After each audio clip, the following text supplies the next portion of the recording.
Hello everyone, it's me again, Andy Marikit, and welcome to my channel. So mga kaibigan ko, meron pa akong kwento, no? So by June 13, 12, 13, yes guys, fiesta doon sa aming bukid. So di ba naikwento ko nga sa inyo na ah, relocation na ito and meron kaming original na lugar which is yung Barangay Catagnos, yun yung nagla-landslide doon.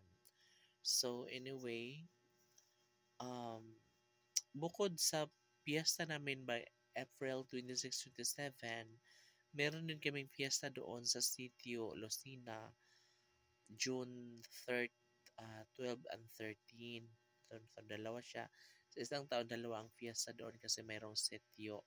So yung sitio din guys is, nandun lamang is yung simbahan which is dati kasi sa mga panahon pa ng mga luma is isa din yung barangay doon.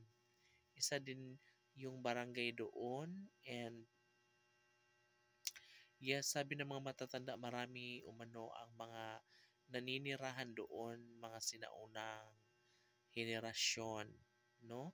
So, mismo ako ay nandoon ako palagi kasi meron kaming mga niyugan doon, may lupa kami doon. So mapapansin ko talagang area na talagang alam ko na maraming mga tao ang naninirahan doon kasi merong mga bahay na mga luma, yung mga natutubuan na ng mga damo-damo and yung level ng lupa, alam mo yung talagang nagagamit talaga siya, no? Kumbaga mayroong area doon na patag, as in patag, na alam mong sabi ng mga matatanda doon is yun daw yung area doon is mayroong sabungan, merong